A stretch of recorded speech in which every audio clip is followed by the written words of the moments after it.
ओम श्री सीतारामचंद्राभ्यां नमः। श्रीमद् वाल्मीकि रामायण युद्धकांडम त्रिनवतितमः सर्गः अर्थात सर्ग 93। इस सर्ग में श्री राम द्वारा राक्षस सेना का संहार। सप्रविश्य सभां राजा दीनः परम दुःखितः निशसा दासने मुख्ये सिंह क्रुद्ध इव श्वसन। सभा में पहुंचकर राक्षस राज रावण अत्यंत दुखी एवं दीन हो श्रेष्ठ सिंहासन पर बैठा और कुपित सिंह की भांति लंबी सांस लेने लगा। अब्रवीच्च सतान सर्वान बल मुख्यान महाबलः रावणः प्रांजलिर वाक्यं पुत्र व्यसन कर्षितः। वह महाबली रावण पुत्र शोक से पीड़ित हो रहा था, अतः अपनी सेना के प्रधान प्रधान योद्धाओं से हाथ जोड़कर बोला, सर्वे भवन्तः सर्वेण हस्तश्वेन समावृताः निर्यान्तु रथसंघैश्च पादातैश्चोपशोभिताः। एकं ग्रामं परिक्षिप्य समरे हन्तुमर्हथ वर्षन्तः शरवर्षाणि प्रावृटकाल इवाम्बुदाः। वीरों, तुम सब लोग समस्त हाथी घोड़े रथ समुदाय तथा पैदल सैनिकों से घिरकर उन सब से सुशोभित होते हुए नगर से बाहर निकलो और समर भूमि में एकमात्र राम को चारों ओर से घेर कर मार डालो। जैसे वर्षा काल में बादल जल की वर्षा करते हैं, उसी प्रकार तुम लोग भी बाणों की वृष्टि करते हुए राम को मार डालने का प्रयत्न करो। अथवाहं शरैस्तीक्ष्णैर् भिन्न गात्रं महाहवे भवद्भिः शो निहंतास्मि रामं लोकस्य पश्यतः। अथवा मैं ही कल महासमर में तुम्हारे साथ रहकर अपने तीखे बाणों से राम के शरीर को छिन्न भिन्न करके सब लोगों के देखते देखते उन्हें मार डालूंगा। इत्येतद् वाक्यमादाय राक्षसेन्द्रस्य राक्षसाः निर्युस्ते रथैः शीघ्रैर् नानानीकैश्च संयुताः। राक्षस राज की इस आज्ञा को शिरोधार्य करके वे निशाचर शीघ्रगामी रथों तथा नाना प्रकार की सेनाओं से युक्त हो लंका से निकले। परिघान पट्टिशांश्चैव षड्खड्ग परश्वधान शरीरांतकरान सर्वे चिक्षिपुर्वानरान प्रति वानराश्च द्रुमान शैलान राक्षसान प्रति चिक्षिपुः। वे सब राक्षस वानरों पर परिघ, पट्टिश, बाण, तलवार तथा फरसे आदि शरीर नाशक अस्त्र शस्त्रों का प्रहार करने लगे। इसी प्रकार वानर भी राक्षसों पर वृक्षों और पत्थरों की वर्षा करने लगे।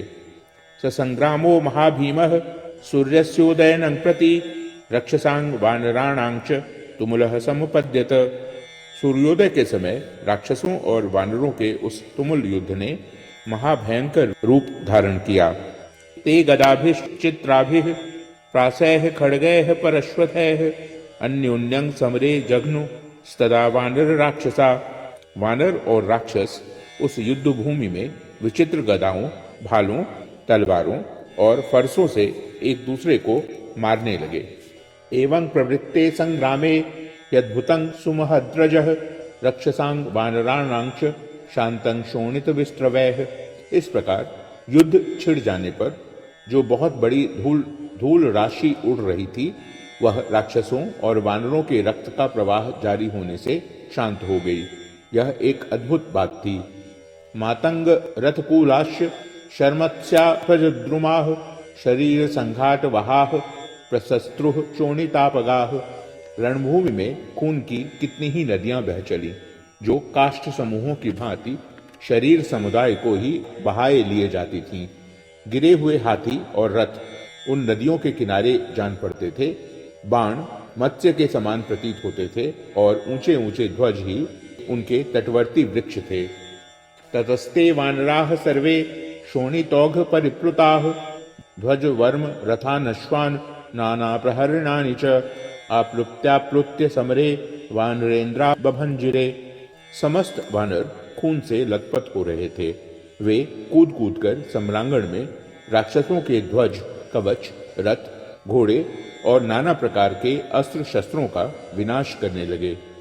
केशान कर्ण ललाटंच नासिकाश्च प्लवंगमाः रक्षसांग दशनैस्तीक्ष्णैर् नखैश्चापि व्यकर्तयन्। वानर अपने तीखे दांतों और नखों से निशाचरों के केश, कान, ललाट और नाक कुतर डालते थे। एकैकं राक्षसं संख्ये शतं वानर पुंगवाह अभ्यधावंत फलिनं वृक्षं शकुनयो यथा। जैसे फल वाले वृक्ष की ओर सैकड़ों पक्षी दौड़े जाते हैं, उसी प्रकार एक एक राक्षस पर 100 वानर टूट पड़े। तदा गदाभिर्गुर्वीभिः प्रासैः खड्गैः परश्वतैः निर्जघ्नुर्वानरान् घोरान् राक्षसाः पर्वतोपमाः। उस समय पर्वताकार राक्षस भी भारी गदाओं, भालों, तलवारों और फरसों से भयंकर वानरों को मारने लगे। राक्षसैर्वद्यमानानां वानराणां महाचमूः शरण्यं शरणं याता रामं दशरथात्मजम्। राक्षसों द्वारा मारी जाती हुई वानरों की वह विशाल सेना शरणागत वत्सल दशरथ नंदन भगवान श्री राम की शरण में गई। ततो रामो महातेजा धनुरादाय वीर्यवान प्रविश्य राक्षसं सैन्यं शरवर्षं ववर्षश। तब बल विक्रमशाली महातेजस्वी श्री राम ने धनुष ले राक्षसों की सेना में प्रवेश करके बाणों की वर्षा आरंभ कर दी। प्रविष्टं तु तदा रामं मेघाः सूर्यमिवांबरे नदि जगमुर्महाघोरा निर्दहंतं शराग्निना। जैसे आकाश में बादल तपते हुए सूर्य पर आक्रमण नहीं कर सकते, उसी प्रकार सेना में प्रवेश करके अपने बाण रूपी अग्नि से राक्षस सेना को दग्ध करते हुए श्री राम पर वे महाक्रूर निशाचर धावा न कर सके। कृतान्येव सुघोराणि रामेण रजनीचराः रणे रामस्य ददृशुः कर्माण्य सुकराणि ते। निशाचर रणभूमि में श्री रामचंद्र जी के द्वारा किए गए अत्यंत घोर एवं दुष्कर कर्मों को ही देख पाते थे, उनके स्वरूप को नहीं। चालयन्तं महासैन्यं विधमन्तं महारथान् ददृशुस्ते न वै रामं वातं वनगतं यथा। जैसे वन में चलती हुई हवा बड़े बड़े वृक्षों को हिलाती और तोड़ डालती है, तो भी वह देखने में नहीं आती, उसी प्रकार भगवान श्री राम निशाचरों की विशाल सेना को विचलित करते और कितने ही महारथियों की धज्जियां उड़ा देते थे, तो भी वे राक्षस उन्हें देख नहीं पाते थे। छिन्नं भिन्नं शरैर्दग्धं प्रभग्नं शस्त्रपीड़ितं बलं रामेण ददृशोर्न रामं शीघ्रकारिणम्। वे अपनी सेना को श्री राम के द्वारा बाणों से छिन्न भिन्न, दग्ध, भग्न और पीड़ित होती हुई देखते थे, किंतु शीघ्रतापूर्वक युद्ध करने वाले श्री राम उनकी दृष्टि में नहीं आते थे। प्रहरन्तं शरीरेषु न ते पश्यन्ति राघवम् इंद्रियार्थेषु तिष्ठन्तं भूतात्मानमिव प्रजाः। अपने शरीरों पर प्रहार करते हुए श्री रघुनाथ जी को वे उसी तरह नहीं देख पाते थे, जैसे शब्दादि विषयों के भोक्ता रूप में स्थित जीवात्मा को प्रजाएं नहीं देख पाती हैं। एष हन्ति गजानीक मेष हन्ति महारथान एष हन्ति शरैस्तीक्ष्णैः पदातीन वाजिभिः सह। इति ते राक्षसाः सर्वे रामस्य सदृशान् रणे अन्योन्यं कुपिता जघ्नुः सादृश्याद् राघवस्य तु।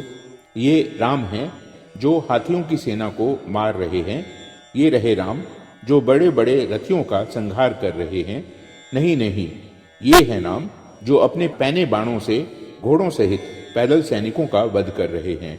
इस प्रकार वे सब राक्षस श्री रघुनाथ जी की किंचित समानता के कारण सभी को राम समझ लेते और राम के ही भ्रम से क्रोध में भरकर आपस में एक दूसरे को मारने लगते थे। नते ददृश्यरे रामं दहन्तमपि वाहिनीं मोहिताः परमास्त्रेण गांधर्वेण महात्मना। श्री रामचंद्र जी राक्षस सेना को दग्ध कर रहे थे, तो भी वे राक्षस उन्हें देख नहीं सके। महात्मा श्री राम ने राक्षसों को गंधर्व नामक दिव्य अस्त्र से मोहित कर दिया था। ते तु राम सहस्राणि रणे पश्यन्ति राक्षसाः पुनः पश्यन्ति काकुत्स मेकमेव महाहवे। अतः वे राक्षस रणभूमि में कभी तो हजारों राम देखते थे और कभी उन्हें महासमर में एक ही राम का दर्शन होता था। भ्रमंतिं कांचनी कोटिं कार्मुकस्य महात्मनः अलात चक्र प्रतिमां ददृशुस्तेन राघवम्। वे महात्मा श्री राम के धनुष की सुनहरी कोटि अर्थात नोक या कोण भाग को आलात चक्र की भांति घूमती देखते थे, किंतु साक्षात श्री रघुनाथ जी को नहीं देख पाते थे। शरीर नाभि सत्वार्चिः शरारं नेमिकार्मुकम् जाघोष तल निर्घोषं तेजो बुद्धि गुण प्रभम दिव्यास्त्र गुण पर्यंतं निघ्नन्तं युधि राक्षसान् ददृशु रामचक्रं तत् कालचक्रमिव प्रजाः। युद्ध स्थल में राक्षसों का संहार करते हुए श्री रामचंद्र जी साक्षात चक्र के समान जान पड़ते थे। शरीर का मध्य भाग अर्थात नाभि ही उस चक्र की नाभि थी, बल ही उससे प्रकट होने वाली ज्वाला था, बाण ही उसके अरे थे, धनुष ही नेमिका स्थान ग्रहण किए हुए थी। धनुष की टंकार और तल ध्वनि ये ही दोनों उस चक्र की घरघराहट थी। तेज बुद्धि और कांति आदि गुण ही उस चक्र की प्रभा थे तथा दिव्यास्त्रों के गुण प्रभाव ही उसके प्रांत भाग अर्थात धार थे। जैसे प्रजा प्रलय काल में काल चक्र का दर्शन करती है, उसी प्रकार राक्षस उस समय श्री राम रूपी चक्र को देख रहे थे। अनेकं दश साहस्त्रं रथानां वातरंहसाम अष्टादश सहस्राणि कुंजराणां तरस्विनां चतुर्दश सहस्राणि सारोहाणां च वाजिनां पूर्णे शत सहस्रे द्वे राक्षसानां पदातिनां दिवसस्याष्ट भागेन शरैरग्निशिकोपमैः हतान्येकेन रामेण रक्षसां कामरूपिणां। श्री राम ने अकेले दिन के 8वें भाग अर्थात 1.5 घंटे में ही आग की ज्वाला के समान तेजस्वी बाणों द्वारा इच्छानुसार रूप धारण करने वाले राक्षसों के वायु के समान वेगशाली 10,000 रथों की, 18,000 वेगवान हाथियों की, 14,000 सवारों सहित घोड़ों की तथा पूरे 2 लाख पैदल निशाचरों की सेना का संहार कर डाला। ते हताश्वा हत रथाः शांता विमथित ध्वजाः अभिपेतुः पुरीं लंकां हतशेषा निशाचराः। जब घोड़े और रथ नष्ट हो गए तथा ध्वज तोड़ फोड़ डाले गए, तब मरने से बचे हुए निशाचर शांत हो लंकापुरी में भाग गए। हतैर गज पदात्यश्वै स्तद बभूव रणआजिरम् आक्रीड भूमिः क्रुद्धस्य रुद्रस्यैव महात्मनः। मारे गए हाथियों, घोड़ों और पैदल सैनिकों की लाशों से भरी हुई वह रणभूमि कुपित हुए महात्मा रुद्रदेव की क्रीड़ा भूमि सी प्रतीत होती थी। ततो देवाः सगंधर्वाः सिद्धाश्च परमर्षयः साधु साध्विति रामस्य तत्कर्म समपूजयन्। तदनंतर देवता, गंधर्व, सिद्ध और महर्षियों ने साधुवाद देकर भगवान श्री राम के इस कार्य की प्रशंसा की। अब्रवीच्य तदा रामः सुग्रीवं प्रयनन्तरं विभीषणं च धर्मात्मा हनुमन्तं च वानरं जाम्बवन्तं हरिश्रेष्ठं मैन्दं द्विविधमेव च एतदस्त्र बलं दिव्यं मम वा त्र्यंबकस्य वा।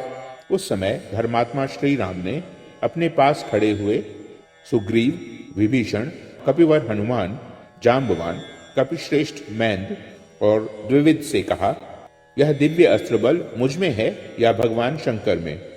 निहत्यतांग राक्षस राजवाहिनीं राम सदा शक्र समो महात्मा अस्त्रेषु शस्त्रेषु जितक्लमश्च संस्तूयते देवगणैः प्रहृष्टैः। उस अवसर पर इंद्रतुल्य तेजस्वी महात्मा श्री राम, जो अस्त्र शस्त्रों का संचालन करते समय कभी थकते नहीं थे, उस राक्षस राज की सेना का संहार करके हर्ष भरे देवताओं के समुदाय द्वारा पूजित एवं प्रशंसित होने लगे। इत्याशे श्रीमद् रामायणे वाल्मीकिये आदि काव्ये युद्ध कांडे 93तमः सर्गः। इस प्रकार श्री वाल्मीकि निर्मित आश रामायण आदि काव्य के युद्ध कांड में 93वां सर्ग पूरा हुआ। ओ